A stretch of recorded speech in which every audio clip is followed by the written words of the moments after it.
అందరికీ good morning. ఈనాడు, సాక్షి, ఆంధ్రజ్యోతి ఈ మూడు ప్రధాన పత్రికల్లో వచ్చినటువంటి ముఖ్యమైనటువంటి వార్తలు ఏంటో చూద్దాం. ముందుగా ఈనాడు పత్రికలో వచ్చినటువంటి వార్తలు. మొదటి పేజీ మొత్తం బ్యూని వాళ్ళు చేశారు. ఓకే. ఉప్పు చక్కెరలో ప్లాస్టిక్ భూతం. దేశంలోని అన్ని కంపెనీల ఉత్పత్తుల్లోనూ మైక్రో ప్లాస్టిక్స్. సైజు 0.1 మిల్లీమీటర్ల నుంచి 5 మిల్లీమీటర్లు. ఆరోగ్యంపై తీవ్ర ప్రభావం. టాక్సిక్స్ లింక్ అధ్యయనంలో వెల్లడి. దేశంలో విక్రయిస్తున్న ఉప్పు చక్కెరలో ప్రమాదకరమైన మైక్రో ప్లాస్టిక్స్ అంటే ప్లాస్టిక్ రేణువులండి ఉన్నట్లుగా తేలింది. ఇందుకు ఏ బ్రాండు మినహాయింపు కాదని వెల్లడైంది.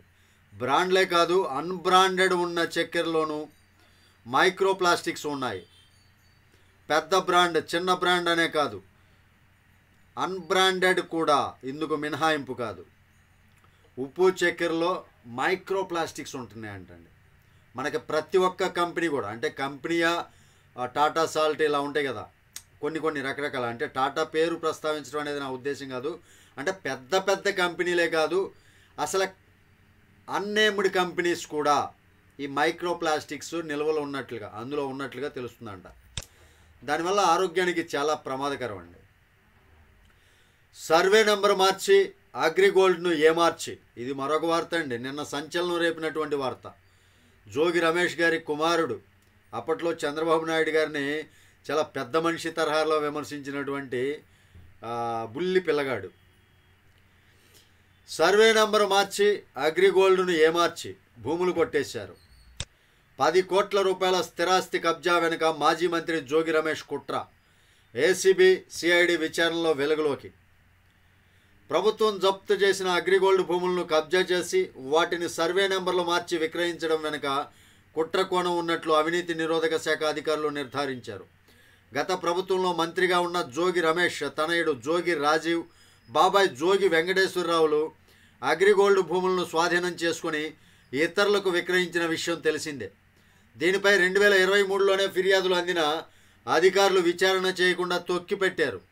సర్వే చేయకుండానే చేసినట్లు నివేదికలు ఇచ్చేసి రికార్డులు తారుమారు చేశారు. తహసీల్దారు ఇచ్చిన నివేదిక ఆధారంగా స్వీయ సవరణ పేరుతో సర్వే నెంబర్ మార్చేసి రిజిస్ట్రేషన్ చేసేశారు. ఇదంతా ఒక పథకం ప్రకారమే జరిగింది. విజయవాడ గ్రామీణ మండలం అంబాపురంలో మాజీ మంత్రి జోగి రమేష్ కుటుంబం ప్రభుత్వం జప్తు చేసిన గోల్డ్ సంస్థకు చెందిన 2160 గజాల స్థలం కొని తిరిగి వెంటనే విక్రయించి సొమ్ము చేసుకున్న విషయం తెలిసిందే. సర్వే నెంబర్ 88లోని భూమి కొని జోగి కుటుంబం తర్వాత దాన్ని సర్వే నెంబర్ 87గా మార్చుకొని విక్రయించింది. దీనిపై ఫిర్యాదు చేసిన వైకాపా ప్రభుత్వ హయాంలో ఎవరూ స్పందించకపోగా రెవెన్యూ అధికారులు స్వాధీన పత్రం కూడా ఇచ్చేశారు. ఇదండి పరిస్థితి.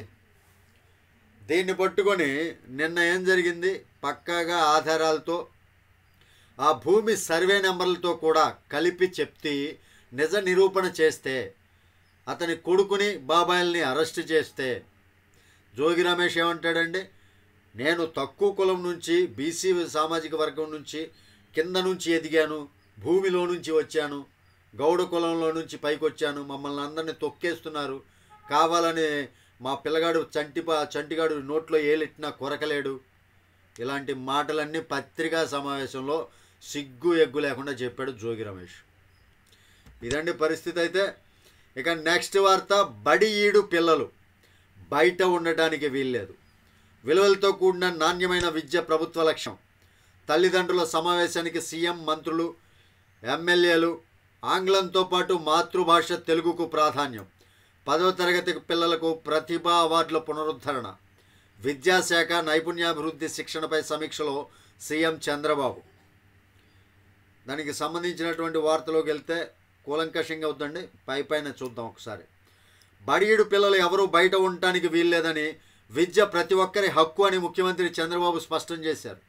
గత ప్రభుత్వ విధానాలతో ప్రభుత్వ పాఠశాలల్లో విద్యా ప్రమాణాలు పడిపోయాయని,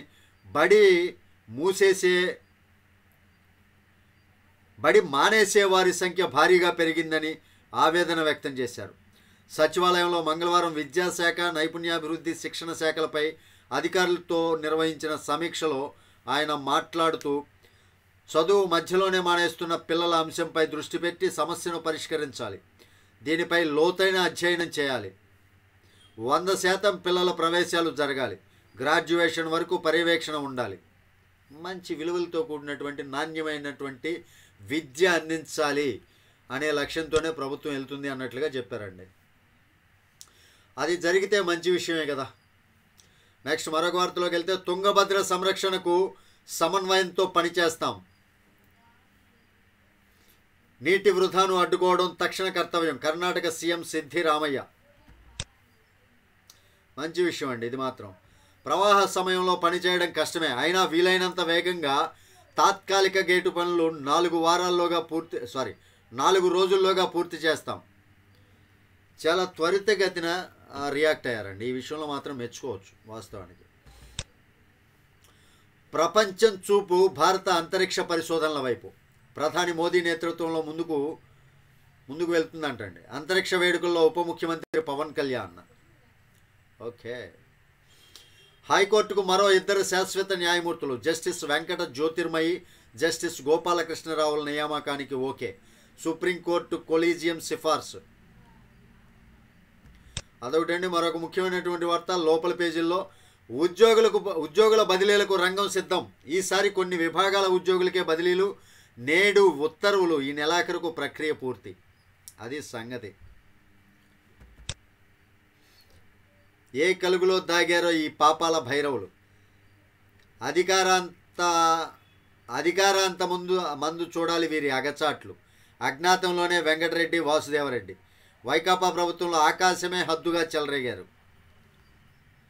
అధికారాంతమందు అంటే అధికారం పోయే ముందు చూడవలే అయ్యగారి సౌభాగ్యముల్ అనే కవి మాటలు ఆ 2 అధికారులు అతికినట్లు సరిపోతాయి.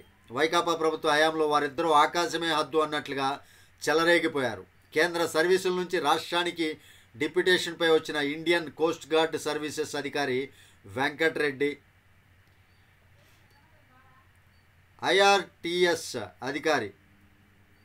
ఐఆర్టీఎస్ అధికారి వాసుదేవరెడ్డి, ఏపీ కేడర్కు చెందిన పలువురు సీనియర్ ఐఏఎస్లకు మించి అసాధారణ రీతిలో అధికారాలని చెలాయించారు. ఇదండి పరిస్థితి. వాళ్ళు ఎప్పుడైతే వైకాపా ప్రభుత్వం ఓడిపోయిందో అప్పుడు అజ్ఞాతానికి వెళ్ళిపోయారు. ఎందుకంటే వాళ్ళు చేసినటువంటి పాపాలు ఏవైతే ఉన్నాయో ఆ పాపాలు బయటికి వస్తాయి. ఖచ్చితంగా వాళ్ళు చేసినటువంటి బెవరేజెస్ కార్పొరేషన్కి సంబంధించి వాసుదేవరెడ్డి కావచ్చు, కొన్ని మైనింగ్ సంబంధించి వెంకటరెడ్డి గారు కావచ్చు, ఇలాంటివన్నీ కూడా వాళ్ళ యొక్క పాపాలు బయటకు వస్తాయని భయపడి ముందుగానే అజ్ఞాతంలోకి వెళ్ళిపోయారు. చూడండి, వైకాపాలో చాలామంది ఇలాగే ఉన్నారు, అవినీతి పరులు. గత ప్రభుత్వంలో 2019 ఆ టైంలో 2014-19 మధ్య ముఖ్యమంత్రిగా చేశారు కదా. టీడీపీ వాళ్ళు ప్రభుత్వంలో అధికారంలో ఉన్నారు కదా. మరి వైసీపీ అధికారంలోకి వచ్చిన తర్వాత వీళ్ళు పారిపోకుండా మీరు అక్రమ కేసులు పెట్టినా పర్లేదు, మేము చట్టబద్ధంగా తేల్చుకుంటాం అని నిలబడ్డారు. అంటే ఎవరు నిజాయితీ పరులు? ఇప్పుడు చూడండి, తెలుగుదేశం ప్రభుత్వం వచ్చిందో లేదో వాళ్ళ అవినీతి బయటపడుతుంది అని భయపడి దేశాలు విదేశాలు దాటిపోయారో ఎక్కడ ఉన్నారో కూడా తెలియని పరిస్థితుల్లో ఉన్నారు. మరి అలాంటి సిచ్యువేషన్ ఉందండి వాళ్ళకి.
ఎడుక క్యారెట్ 5,000 రూపాయలు తగ్గింపంట.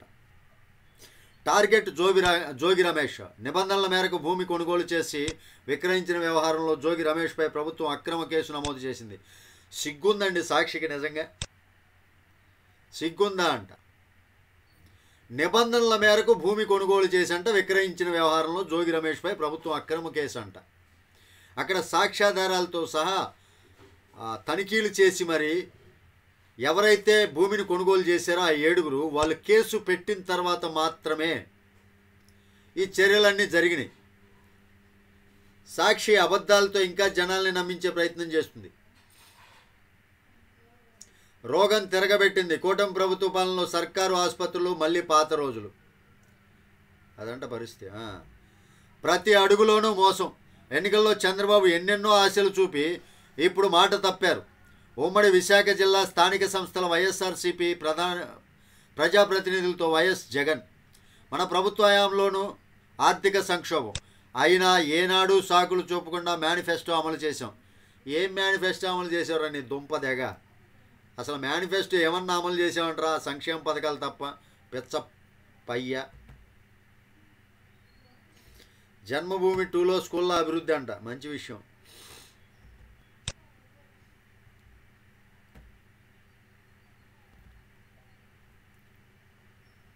మెడికల్ సీట్లలో ఈడబ్ల్యూఎస్ కోటా జీవో నిలిపివేత. జీవో 94 అమలు విషయంలో ఏ రకంగానూ ముందుకెళ్ళవద్దన్న హైకోర్టు. మంచిది. కూటమి రాకతో విద్యారంగం తిరోగమనం. మాజీ మంత్రి ఆదిమూలపు సురేష్. ఇలాగ అసలు విద్యారంగం గురించి ఎలా పరిపాలించాలో తెలిసే కదా. ఇంగ్లీష్ మీడియం టోఫెల్ ఎత్తివేయడం దారుణం. అసలు టోఫెల్లో ఎన్ని అన్యాయాలు అక్రమాలు జరిగినాయి. ఆగండి రా బాబు, మీకు ఉంటుంది, ఆగండి, కంగారే ఉంది. ఆ అక్రమాలు కూడా బయటకు వస్తే సాక్షి పత్రిక మీద కూడా కేసులు పెట్టలేక.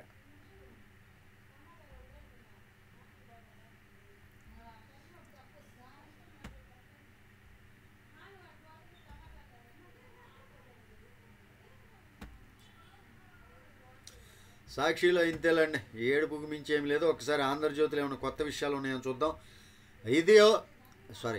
ఇదో అగ్లీ దందా. అగ్రి భూముల గురించే రాశారండి. జోగి రమేష్ గుట్టురట్టు అంట. అగ్రి దందాలతో జోగి తనయుడు అరెస్ట్. మరొక ముఖ్యమైనటువంటి వార్త అండి. మళ్ళీ చంద్రన్న కానుకలు. పేదలకు సంక్రాంతి, క్రిస్మస్, రంజాన్ తోఫాలకు సన్నాహాలు. ప్రభుత్వంపై ఏటా 538 కోట్ల భారం. బియ్యంతో పాటు సబ్సిడీపై పలు సరుకులు. ప్రణాళికలు సిద్ధం చేసిన ప్రభుత్వం రాష్ట్రంలో 1.48 కోట్ల రేషన్ కార్డులు. వీటిలో 90 లక్షలకే కేంద్రం గుర్తింపు. ఆహార భద్రతా చట్టం రాయితీ వాటికే. 58 లక్షల కార్డుల భారం రాష్ట్రంపైనే. గంటల్లో కార్డులు ఇస్తామని జగన్ బేరాలు. కేంద్ర నిర్ణయంతో 6 నెలలకు మార్పు. అది సక్రమంగా జరగలేదు. 3.36 లక్షల దరఖాస్తులు పెండింగ్. వీటన్నిటిపై విధాన నిర్ణయం అవసరం. కొత్త రేషన్ కార్డుల జారీకి రైట్. పాత కార్డుల స్థానంలో కొత్తవి పంపిణీ. సంక్రాంతి, క్రిస్మస్, రంజాన్ పండుగల రేషన్ కార్డులందరికీ మళ్ళీ చంద్రన్న కానుకలు అందించేందుకు టీడీపీ కూటమి ప్రభుత్వం రంగం సిద్ధం చేస్తుంది. మంచి విషయం అండి ఇదొకటి. ఓకే. సాధారణ బదిలీలకు గ్రీన్ సిగ్నల్. ప్రజలతో సంబంధం ఉండే శాఖలకు అనుమతి. ఓకే, మంచిది. జగనన్న లేఅవుట్లో విజిలెన్స్ తనిఖీలు.